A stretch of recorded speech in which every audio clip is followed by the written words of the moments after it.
लड़का तो रेफ्यूजी है। मुझे अपने कानों पर विश्वास नहीं हो रहा था। आखिरकार मैं, दिल्ली में जन्मे माता पिता का लड़का, अपने वयस्क जीवन में पहली बार औपचारिक रूप से शरणार्थी के रूप में संदर्भित किया जा रहा था, वह भी किसी और के द्वारा नहीं बल्कि मेरे होने वाले ससुराल वालों के द्वारा। यह 2003 की बात है। विभाजन के बाद मेरे दादा दादी पाकिस्तान के मुल्तान जिले से दिल्ली आए थे, पूरे 56 साल बाद। यह अनुमान लगाने के लिए कोई निशान नहीं है कि यह तथ्य के बयान के रूप में नहीं बल्कि एक अनुस्मारक के रूप में था, एक सर्विस क्लास पंजाबी के लिए जिसने अपने सबसे प्रिय बनिया जैन बेटी का दिल जीत लिया था, जो एक व्यवसायी परिवार से थी। यह और बात है कि इस निरंतर शरणार्थी ने सबसे प्रमुख शैक्षणिक संस्थानों में दाखिला लिया, अच्छी नौकरी हासिल की और अंततः परिवार का दिल और उनकी बेटी का हाथ जीत लिया। प्रश्न में मूल शरणार्थियों अर्थात मेरे दादा दादी को एक शरणार्थी कॉलोनी मालवीय नगर में 200 गज का भूखंड आवंटित किया गया था, जब वे अपने भाई बहनों और बच्चों के साथ दिल्ली आए थे। इसी भूखंड पर 100 गज की 6 स्वतंत्र मंजिलें बनाई गईं। इनमें से मकान नंबर 90/20, जिसे 90-20 के नाम से जाना जाता है, बाद में सबसे लंबे समय तक मेरे घर का पता बन गया। मुझे याद है कि एक बच्चे के रूप में मैं अपनी दादी को मुल्तान में उनके जीवन की कहानियां सुनाने के लिए परेशान करता था। मुझे उसकी आंखों में चमक देखना बहुत अच्छा लगा जब वह अतीत को याद करती थी और अपने खेतों के बारे में विस्तार से बात करती थी, या जैसा उसने उनका उल्लेख किया।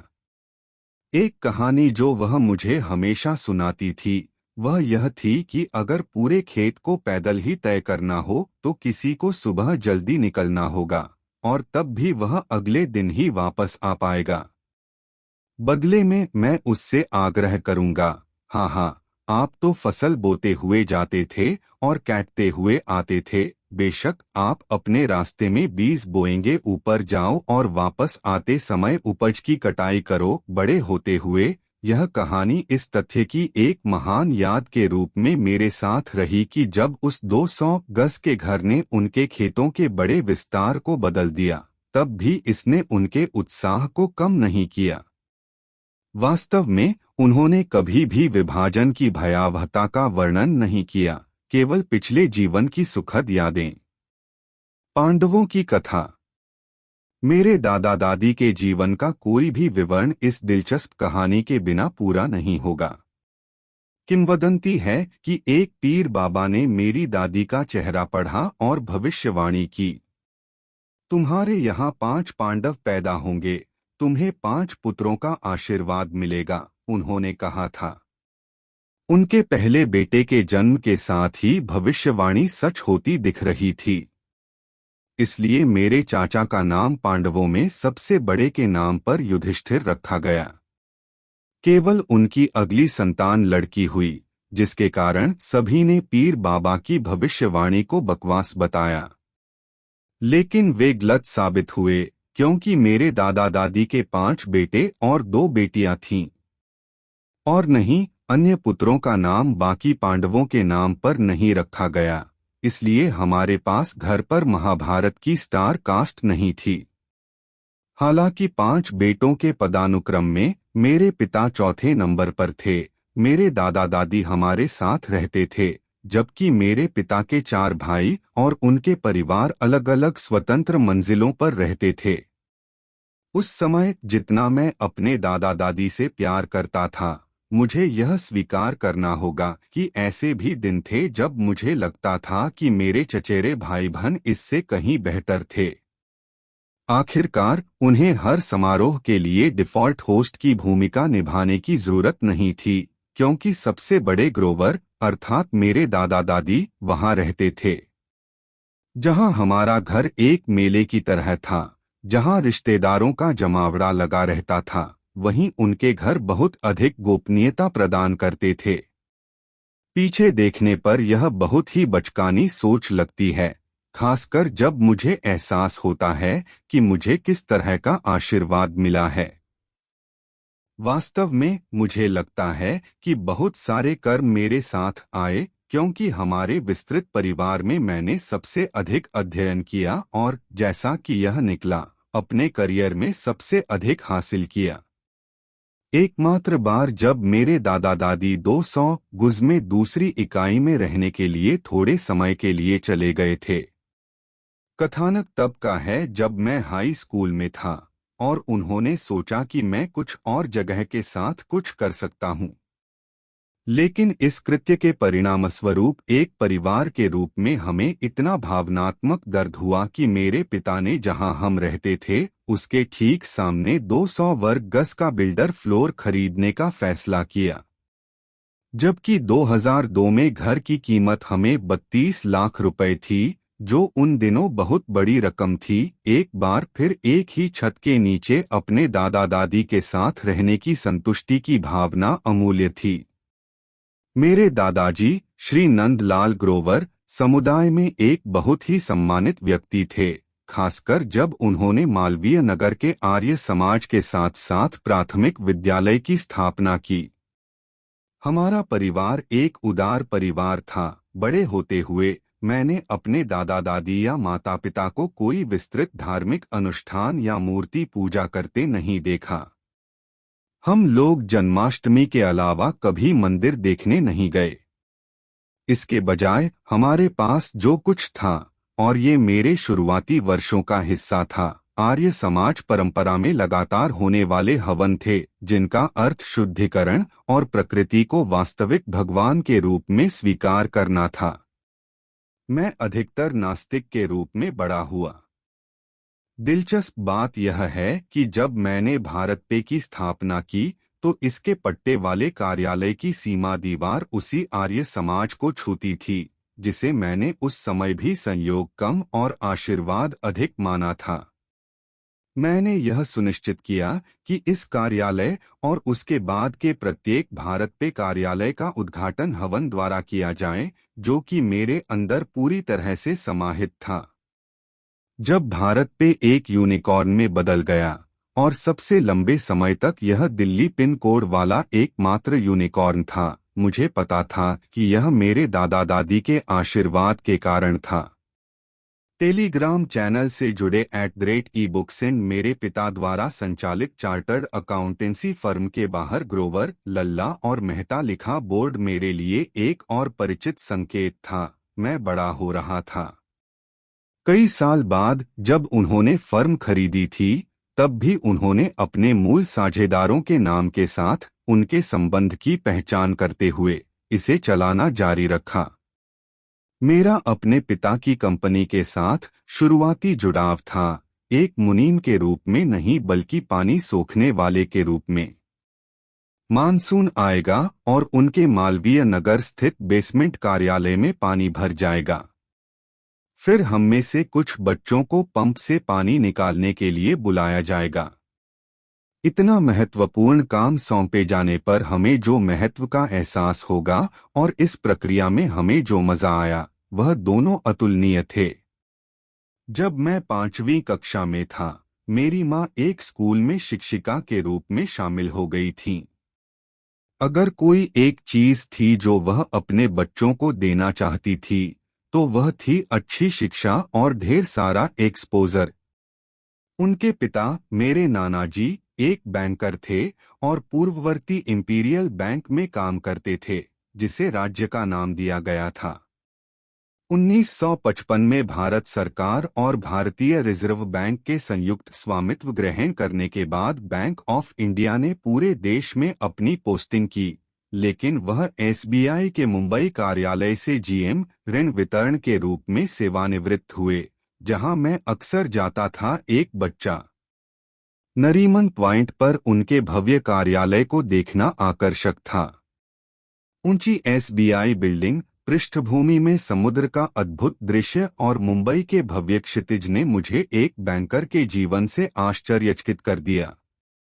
अमीन चांद प्यारे लाल जालंधर वाले, यही मेरे स्कूल के नाम की उत्पत्ति थी। हालांकि नाम को छोटा करके अधिक फैंसी ध्वनि वाला एपीजे कर दिया गया था। हालांकि आज कई अंतर्राष्ट्रीय स्कूलों के सामने इसकी कुछ अहमियत कम हो गई है, लेकिन उन दिनों यह एक अच्छा स्कूल माना जाता था और मेरे पास उस समय की बहुत अच्छी यादें हैं। यह स्कूल दिल्ली के शेख सराय में स्थित था। एक दिन मेरे दादाजी गए और प्रिंसिपल श्री चौधरी से बात की और मैंने स्कूल में दाखिला ले लिया। प्रत्येक दिन मेरे दादाजी के लिए यह एक अनुष्ठान था कि वे मुझे पड़ोस के खिड़की गांव से होकर स्कूल ले जाते थे और हमारे लिए स्कूल के रास्ते में खेतों में एक गड्ढा बनाकर मूली तोड़ना और उसे चबाना था। दिलचस्प बात यह है कि मेरे स्कूल में बच्चों को जीवन में उनकी स्थिति के आधार पर 4 समूहों में बांटा गया। एक बोंग समूह था जिसमें मुख्य रूप से राजधानी के बंगाली केंद्र सीआर पार्क के निवासी शामिल थे। फिर टोनी ग्रेटर कैलाश या जिसे फैशन में जीके कहा जाता है के अमीर बच्चे थे। शेख सराय स्ववित्त पोषण योजना के फ्लैटों के अच्छे बच्चे जो मूल कॉन्डो के समान थे। इसके बाद आसपास के मालवीय नगर के छोटे बच्चे जैसे कि आप ही हैं। यदि कोई एक व्यक्ति था जिसे इन समूहों को संक्षेप में एकजुट करने का श्रेय दिया जा सकता है तो वह सभी आश्चर्यों में से एक थी, बॉलीवुड अभिनेत्री टिस्का चोपड़ा। टिस्का अरोड़ा चोपड़ा हमारे तत्कालीन प्रिंसिपल श्री अरोड़ा और उनकी फिल्म की बेटी थीम प्लेटफॉर्म, जिसमें उन्होंने अजय देवगन के साथ सहाभिनय किया था, जब हम स्कूल में थे तब रिलीज हुई थी। वह कितनी खूबसूरत थी और हम कितने आश्चर्यचकित थे के बारे में बातचीत उन दिनों स्कूल कैंटीन में गूंजती थी। स्कूल का हर लड़का गुप्त रूप से मिस्टर देवगन की जगह लेने और सिल्वर स्क्रीन पर सुश्री चोपड़ा के साथ रोमांस करने की कल्पना करता था। उसके साथ हमारा संबंध चाहे कितना भी दूर की कौड़ी क्यों न हो, हमारे सांसारिक जीवन में ग्लैमर का तड़का लगा देता है। संयोग से ऐसी कई टीवी हस्तियां रही हैं। हमारे स्कूल से स्नातक की उपाधि प्राप्त की मनीष पॉल, रिद्धि डोगरा और निधि राजदान इनमें से कुछ नाम हैं। कई वर्षों बाद और अप्रत्याशित रूप से टीवी पर मैं भी। मेरे स्कूली दिनों के दौरान मेरे जीवन में एक निर्णायक बिंदु वह यात्रा रही है जो मैंने अपनी माँ, बहन और नानाजी के साथ कनाडा में रहने वाले अपने चाचा से मिलने के लिए की थी। यह उस समय से बहुत पहले की बात है जब विदेश यात्रा करना फैशनेबल हो गया था और आपके सोशल मीडिया पोस्ट विदेशी देशों की तस्वीरों से भर गए थे। इससे भी ज्यादा यह कहना अतिशयोक्ति नहीं होगी कि मैंने जो जीवन देखा उससे मैं मंत्रमुग्ध हो गया। मैंने न केवल कनाडा में समय बिताया बल्कि घर वापस जाने से पहले हमने अमेरिका और यूके की यात्रा भी की। उस एक यात्रा ने संभावनाओं की दुनिया के प्रति मेरी आंखें खोल दीं। मुझे एहसास हुआ कि जो जीवन हम जी रहे थे और जो जीवन हम संभावित रूप से जी सकते थे वे बहुत अलग थे। जबकि मैं 5वीं कक्षा तक एक औसत छात्र था, 6ठी कक्षा तक मुझमें पढ़ने की ललक विकसित हो गई थी। मैं न केवल अपना काम पूरा करने को लेकर मेहनती था बल्कि मैं काफी प्रतिस्पर्धी भी था और मुझे अंक गंवाना बिल्कुल पसंद नहीं था। अगर कोई ऐसा था जिसे इसके कारण अतिरिक्त क्षति का सामना करना पड़ा तो वह मेरी बहन ही थी। मुझसे 4 साल छोटी आशिमा पढ़ाई में अच्छी थी, लेकिन मैंने उसके लिए मानक काफी ऊंचे रखे थे। ओह, ये अशनीर की बहन है, ओह वह अशनीर की बहन है। जब मेरी माँ पीटीएम के दौरान मेरे शिक्षकों से भरपूर प्रशंसा सुनने के बाद अपनी कक्षा में जाती थी तो उसे यही सामान्य प्रतिक्रिया मिलती थी। स्वाभाविक रूप से मेरे स्नातक होने के बाद मेरी बहन ने स्कूल में जो 4 साल बिताए वे उसके लिए सबसे सुखद साबित हुए। बड़ा शोक। यह मेरे स्कूली जीवन के आखिरी 2 वर्षों के दौरान था जब मैंने अपनी पहली और एकमात्र प्रेमिका बनाई। भाई अब कूल डूड बन गया है, हमारा दोस्त अब एक अच्छा आदमी है। जब मैं कपल्स क्लब में प्रवेश करता था तो मुझे अपने दोस्तों के समूह से यही प्रतिक्रिया मिलती थी। लेकिन यह उत्साह अल्पकालिक था, क्योंकि एक दिन लड़की ने घोषणा की कि मैं उसके बारे में बहुत अधिक अधिकारवादी होता जा रहा हूं और उससे दूर चला गया। अकेलेपन में अपने पुनः प्रवेश पर उचित रूप से शोक व्यक्त करने के बाद मैंने सौभाग्य से निर्णय लिया कि अब करियर बनाने पर ध्यान केंद्रित करने का समय आ गया है। जबकि मेरे पिता अपनी स्वयं की सीए प्रैक्टिस चलाते थे, मैं स्पष्ट था कि यह कोई ऐसी चीज नहीं थी जिसे मैं आगे बढ़ाना चाहता था। मुझे शुरू में ही एहसास हो गया था कि सीए प्रैक्टिस या डॉक्टर या वकील की प्रैक्टिस में बहुत कम स्केलेबिलिटी होती है और वहां सफलता पूरी तरह से आपके द्वारा लगाए गए घंटों की संख्या पर आधारित होती है। इसके अलावा मैंने अपने पिता के साथ बड़े पैमाने पर यात्रा की थी जब वह प्रैक्टिस कर रहे थे। उड़ीसा में एनटीपीसी प्लांट के ऑडिट में उन्होंने पाया कि सृजन का असली आनंद इंजीनियरिंग में है और बही खाता पद्धति में नहीं। यह एक भावना थी जो मेरे पिता ने मेरे साथ साझा की थी, क्योंकि वह किसी और की पुस्तकों को प्रबंधित करने के बजाय मुझे मूल्य सृजन करते देखना चाहते थे। चाहे मैंने कोई भी करियर चुना हो, एक बात जो मेरी पारिवारिक पृष्ठभूमि ने मुझे स्पष्ट कर दी थी वह यह थी कि मुझे जीवन में अपनी योग्यता के बल पर आगे बढ़ना है। दरअसल हमारी शरणार्थी कॉलोनी के बारे में दिलचस्प बात यह थी कि यह एक बेहतरीन लेवलर थी। हम में से प्रत्येक ने वस्तुतः ग्राउंड जीरो से शुरुआत की, या मुझे कहना चाहिए कि 200 गुस प्लॉट के साथ। हमने वहां से क्या बनाया, यह पूरी तरह हम पर निर्भर था। मैं एक के लिए इसे बड़ा बनाने के लिए दृढ़ था। विभाजन के दौरान मेरे परिवार को जो झटका लगा था, उसके बावजूद मेरा एक अवचेतन हिस्सा शायद कुछ अच्छा करना चाहता था।